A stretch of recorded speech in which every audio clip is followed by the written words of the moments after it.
ॐ गजाननं भूतगणाधीशेवितं गपितजम्बूफलसारभक्षितम् उमासुतं शोकविनाशकारणं नमामि विघ्नेश्वर पादपङ्कजं नमो नमः। ॐ सन्नलिमठाधीशं देवतानमपूजितं त्रिकालार्चित श्रीलिङ्गं कैलासगमनं त्रिदाः माहेश्वरकुलोद्भूतं भक्तचिन्तामणिं गुरुं मतितोद्धारकनित्यं सिद्धरामं भजाम्यहम्। सुखकर्ता दुःखहर्ता वार्ता विघ्नाची नुर्वे पूर्वे प्रेम कृपा जयाची सर्वांगी सुंदर उटी सिंधुराची कंठे झळके माळ मुक्ता फळांची जय देव जय मंगलमूर्ती दर्शन मात्रे मान स्मरणे मात्रे मान कामना पूर्ती जय देव जय। नमस्ते गणपतये त्वं प्रत्यक्षं तमसि तमेव केवलं कर्तासि तमेव केवलं धर्तासि तमेव केवलं हर्तासि तमेव केवलं हर्तासि तमेव सर्वं कलियुगं ब्रह्मासि त्वं साक्षादात्मासि नित्यं कृतं मज्मे सत्यं मज्मे अवत्वमाम् अववक्तारम् अवश्रोतारम् अवधातारम् अवधातारम् अवानुचानम् अवशिष्यम् अवपश्चादाद अवपुरस्ताद उत्तरादाद अवदक्षिणादाद अवच्चोर्ध्वादाद अवादरादाद सर्वतो माम पाहि पाहि समन्दात् त्वं वाङ्गमयस्त्वं जन्मयः त्वमानन्दमयस्त्वं ब्रह्ममया त्वं सच्चिदानन्दादिद्योषि त्वं प्रत्यक्षं ब्रह्मासि त्वं ज्ञानमो विज्ञानमयोऽसि सर्वं जगतं तत्त्वो जायते सर्वं जगतं तत्त्वो तिष्ठति सर्वं जगतं द्वैतं विशति सर्वं जगतं द्वैवृत्ते तं भूमिरापो नलो निलो नमः तं चत्वारि वाक्पदानि तं गुणत्रयातीतः तं वस्त्रात्रयातीतः तं देहत्रयातीतः तं कालत्रयातीतः तं मूलाधारस्ततोषनित्यं त्वं शक्तित्रयात्मकः त्वं योगिनोदयन्तनित्यं त्वं ब्रह्मास्त्वं विष्णुस्त्वं रुद्रस्त्वम् इन्द्रस्त्वम् अग्निस्त्वं वायुस्त्वं सूर्यस्त्वं चन्द्रमास्त्वं ब्रह्मभूरभुवस्वरो गणादिं पुरमुच्चार्य वर्णादिं तदनन्तरम् अनुस्वारपरतरः हरितिन्दुलसितं तारेण रुद्धम् एतत्तमनस्वरूपं गकारपूर्वरूपम् अकारमध्यमरूपम् अनुस्वारश्चान्तरूपं बिन्दुरुत्तररूपं नादसन्धानं सहितासन्निधे शेषा गणेशविद्या गणकऋषीणि चुर्गायत्री छन्दः गणपतिर्देवता ॐ गङ्गणपते नमः एकदन्ताय विद्महे वक्रतुण्डाय धीमहि तन्नो दन्ती प्रचोदयात् एकदन्तं चतुरस्तं वाशं कुशधारणं मृतं च वर्धम् अस्तिर्व्राणं मुषुधुजं रक्तं लम्भोदरं शूर्पकर्णकं रक्तवासं रक्तगन्धा नुलिप्ताकुं रक्तपुष्पेषु पूरितं भक्तानुकम्बीनं देवं जगत्कारणमच्युतम् आयुर्भूतं च सृष्टादो प्रकृते पुरुषात् परं देवं ध्यायतनुत्तं स योगी योगिनामरः नमो व्रातपतये नमो गणपतये नमः प्रथमपतये नमस्ते अस्तु लम्बोदराय गदन्ताय विघ्ननाशिने शिवसुधाय श्रीवरदमूर्तये अस्य श्रीरुद्रश्च वृष्णश्चानुष्टुप्तन्तः अघोरऋषि सङ्घर्षणमूर्ति स्वरूप योऽसावादित्य परमपुरुषस्य एष रुद्रो देवता अग्निकर्तुचरमायामिष्टिकाय कुंशद रुद्रीय जपाभिषेकयोर्विनियोगः ॐ सकलस्य रुद्रादयश्च श्रीरुद्रो देवता एका गायत्री छन्दः तिस्रोऽनुष्टपस्तिस्रामङ्क्ते सप्तानुष्टद्व द्वे जगत्तो श्रीपरमेश्वरसिंह श्रीपार्वती परमेश्वर वृत्त्यर्थे शतरुद्रीय जपेभिषेके च विनियोगः। ओम अग्निहोत्रात्मनगुष्टाभ्यां नमः ओम दर्शमणमासात्मनितर्जनेभ्यां नमः ओम चातुर्मासात्मनमध्यमाभ्यां नमः ओम निरुडपशुमन्दात्मननामिकाभ्यां नमः ओम ज्योतिष्ठोमात्मनिकनिष्ठिकाभ्यां नमः ओम सर्वकृत्वात्मनिकरतलगर्भृष्टाभ्यां नमः ओम अग्निहोत्रात्मनिरुद्याय नमः ओम दर्शमणमासात्मने सरसे स्वाहा ओम चातुर्मासात्मने शिखावषड ओम निरुडपशुमन्दात्मने कवचाय ओम ज्योतिष्ठोमात्मने नेत्रत्रयावषड ओम सर्वकृत्वात्मने हस्रावड ओम भूर्भुवस्वरो मेदे दिग्बन्धः आपातालनभस्तलान्तभुवनं ब्रह्माण्डमावीश्वर ज्योतिस्फटिकलिङ्गमौलिविलसत् पूर्णेन्दुवन्तामृते अस्तोकाप्लुतमेकवारमनिशं रुद्रानुमाकाञ्जपन् दाहे दीप्सितसिद्धये द्रौपदं विप्रोऽभिषिञ्चये च वं ब्रह्माण्डव्याप्ततया वशति मूर्छा भासमाना भुजङ्गे कण्ठे कालकभरतकलित श्रीकलाश्चण्डकोदण्डस्ताः त्रक्षा रुद्राक्षभूषा सुलिरति भवा शाम्भवा मूर्तिभेदा रुद्रा श्रीरुद्र सूक्त प्रकृति भवा न प्रियञ्छन्तु सौख्यं शुद्ध स्फटिकसङ्काशं शुद्धविद्याप्रदायकं शुद्धं पूर्णं चिदानन्दं सदा शिवमहं भजे। ॐ भद्रं गणे विसृणेमदेवाः भद्रं पश्येमाक्षभिर्जत्राः स्थिरैरङ्गैः दुष्टवागुंसस्तनोभिः विषेमदेवैदं यदायुः ॐ स्वस्ति न इन्द्रो वृद्धश्रवाः स्वस्ति न पूषा विश्ववेदाः स्वस्ति नस्ताक्षोररिष्टनेमिः स्वस्ति नो बृहस्पतिर्दधातु सकुटुम्बस्य सपरिवारस्य गृहे अस्माक ग्रामे पुणे ग्रामे महाराष्ट्र राज्ये भारतदेशे पुण्याहं भवन्तु पुण्याहं मम हर शंभो महादेव विरूपाक्ष त्रिलोचनं दया सिंधु दीनबंधो रक्ष महेश्वरः माया समुद्रपतितानंद कलुषानं मामुद्भर महेशान भक्तवत्सल शंकरः ओं सर्वमंगल मांगल्ये शिवे सर्वार्थ साधिके शरण्ये त्र्यंबके गौरी नारायणी नमोस्तुते। श्रीकालभैरवाष्टकम् देवराजसेव्यमान पावनाङ्घ्रिपङ्कजं व्यालयज्ञसूत्रमेन्दुशेखरं कृपाकरं नारदादियोगिवृन्दवन्दितं दिगम्बरं काशिकापुरादिनाथ कालभैरवं भजे। भानुकोटि भास्करं भवाब्दितारकं परं नीलकण्ठमीप्सितार्थदायकं त्रिलोचनं कालकालमम्बुजाक्षमक्षशूलमक्षरं काशिकापुरादिनाथ कालभैरवं भजे। शूलटङ्कपाशदण्डपाणिमादिकारणं श्यामकायमादिदेवमक्षरं निरामयं भीमविक्रमं प्रभुं विचित्रताण्डवप्रियं काशिकापुरादिनाथ कालभैरवं भजे। भुक्तिमुक्तिदायकं प्रशस्तचारुविग्रहं भक्तवत्सलं स्थितं समस्तलोकविग्रहं विनिक्वनन्न मनोयज्ञ हेमकिङ्किणीलसत्कटिं काशिकापुरादिनाथ कालभैरवं भजे। धर्मसेतुपालकं त्वधर्ममार्गनाशकं कर्मपाशमोचकं सुशर्मदायकं विभुं स्वर्णवर्णशेषपाश शोभिताङ्गमण्डलं काशिकापुरादिनाथ कालभैरवं भजे।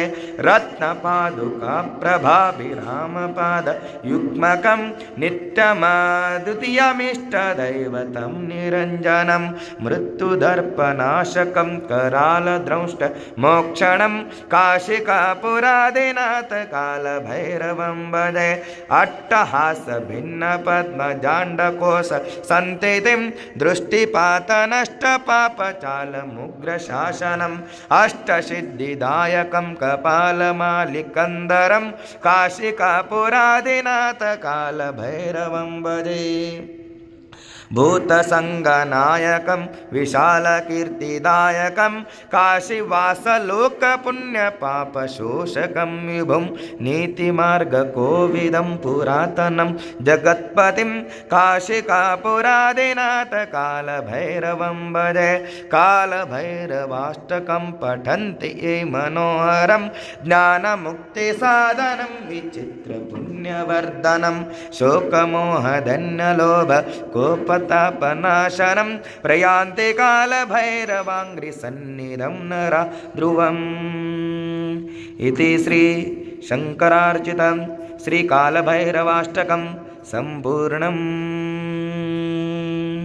ॐ चन्द्रग्रवाहयामि ॐ दधीशङ्गतुषारापं क्षीरोदानमसम्भवं नमामि कृष्णं सोमं शम्भोरमकुटभूषणम् ॐ आप्याय स्वतमेतदे विश्वतः संवृष्ण्यं भवाभाजसङ्गते ॐ रोहिणी शासुधामृति सुधागात्रा सुधाकरः विषमसारसम्भूता लीलामृतमे विदो ॐ सों सोमाय नमः ॐ सोमाय नमः ॐ उमाय नमः ॐ मदभ्यो नमः ॐ चन्द्रं श्वेतवर्णं श्वेतमाल्याम्बरधरं श्वेतगन्धानुजवरं श्वेतास्व श्वेतचन्द्रं ध्वजपदाङ्गोरिशुभिदं निवरद्वारुणं मेरुं प्रदक्षिणे गुरुवाणं करण्डले प्रविष्टं साङ्गं सायुधं सवानं सराष्टं सशक्ति सकर्दा सपत्नी सपुत्र सह परिवार समेतं सर्वालङ्कारभूषितम् आदिदेवता वृत्तादिदेवता सहितं सूर्यग्रहश्च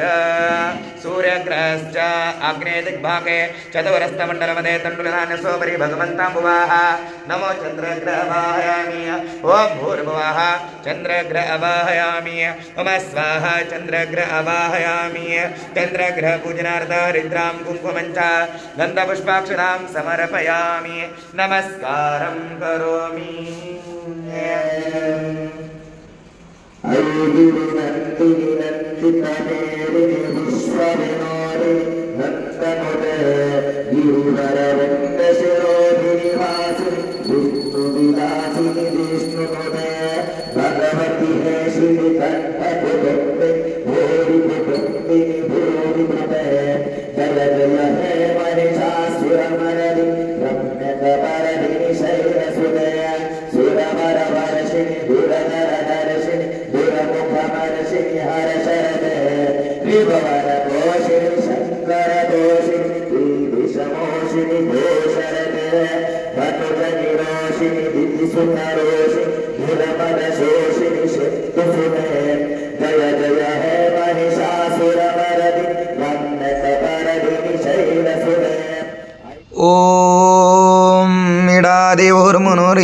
बृहस्पतिरुक्तामदानीशकुंशितुष्वे देवा सुक्तमाचः पृथ्वी मात्रमामायुं शिरमनुमनिश्चय मधुजनिश्चय मदवक्ष्यामि मधुवदिष्यामि मधुमतिं देवेभ्यो वाचमुद्धासकुं सुसृजन्य मनुष्यवस्तं मा देवा अवन्तु शोभाय पितृ अनुमदन्तु मम शान्ति शान्ति शान्तिः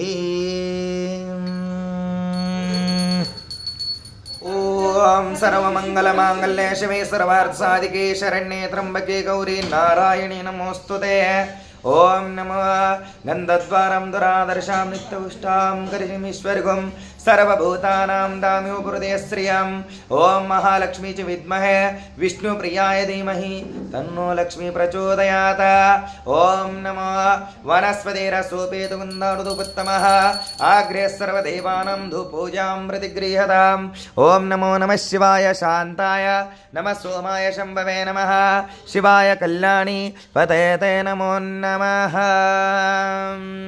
ॐ पंचानं गुधूदानं पंचाक्षरमनुपमान पंचसूत्रकृतो वन्दे पंचाचार्यान् जगद्गुरून् वामदेवाय नमो ॐ ज्येष्ठाय नमः श्रेष्ठाय नमो रुद्राय नमः कालाय नमो कलविकरणाय नमो बलाय नमो बलविकरणाय नमो बलप्रमथनाय नमः सर्वभूतदमनाय नमो मनोन्मनाय नमः ॐ ददीचादिमुनि श्रेष्ठान् अकोरतपूरन भवान् यशोपदेशन स श्रीमान् गतर्मेदारुको गुरुः यश नाम पित्वा ददीचादिमर्षयः लेभीरे परमं दामुन्दे तं दारुकं गुरुं श्रीजगद्गुरो मरुळाराध्याय नमः वामदे मुखोद्भवाय ताम्रवर्ण दक्षिणकलशाधीश्वराय शिवलाञ्जनधारक असङ्ख्याचरलिङ्गाध्यक्षाय भवति भिक्षादेहि मुद्राङ्किताय गायत्री जापकाय पञ्चशिखान्वित ताम्रकन्तापालाशदण्डधर ब्रह्मचारिणे नमः वामदे मुखोत्पन्नो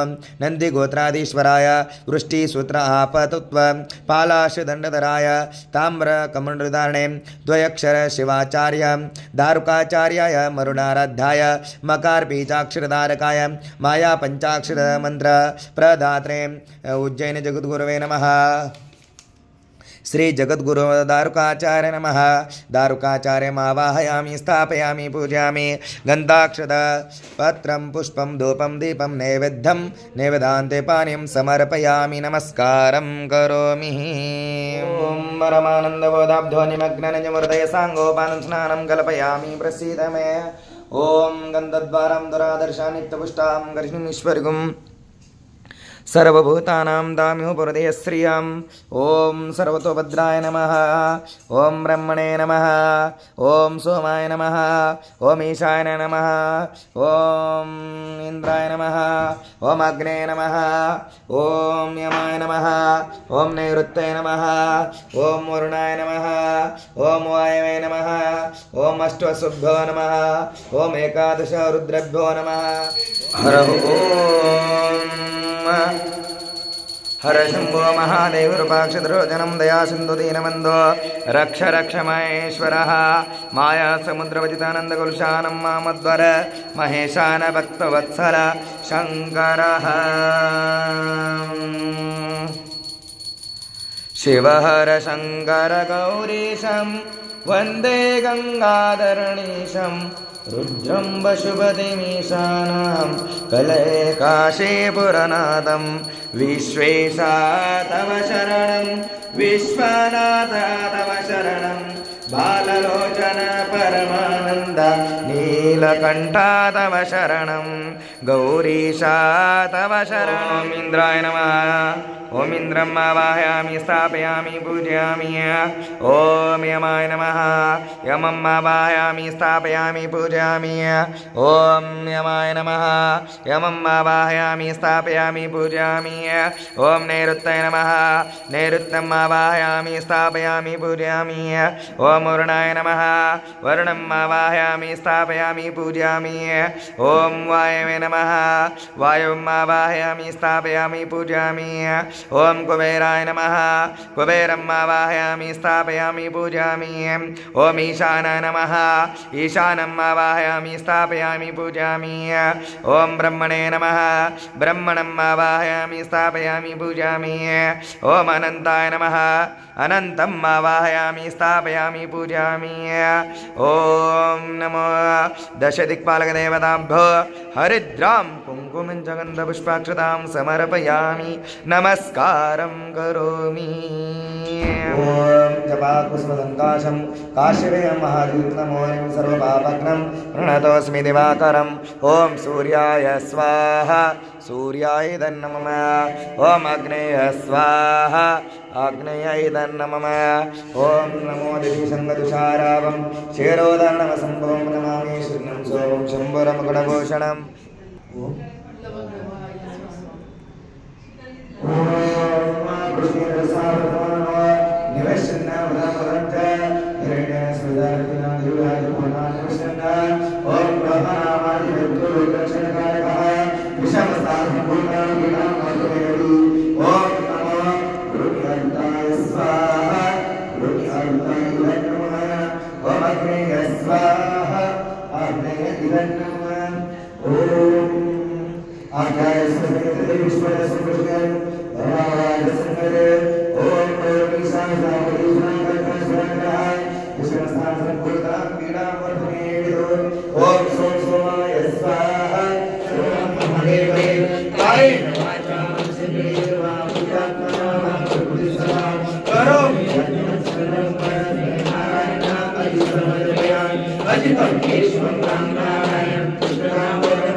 ఓం నమో మహాలక్ష్మీ చ విద్మహే విష్ణుప్రియాయ ధీమహి తన్నో లక్ష్మీ ప్రచోదయాత్. ఓం నమో వాగర్తాభివ సంపృక్తో వాగర్తా ప్రతిపదయే జగదపితారుందే పార్వతీ పరమేశ్వర. జయ మంగళం జయ నమ పార్వతీపదే శివ. హర హర హర హర మహాదేవ. శ్రీ శివయోగి సిద్ధరామేశ్వర మహారాజ్ की जय. कपिल सिद्ध मल्लिकार्जुन महाराज की जय. श्री गुरु रेवण सिद्धेश्वर महाराज की जय. श्री चतुर पंचाचार्य महाराज की जय. श्री वीरभद्रेश्वर महाराज की जय. श्री महालक्ष्मी माता की जय. जगदम्बा माता की जय. सांबजे नमः पार्वतीपते शिव. हर हर हर हर महादेव. गणपति बप्पा मंगलमूर्ति मोर्या मोर्या मोर्या.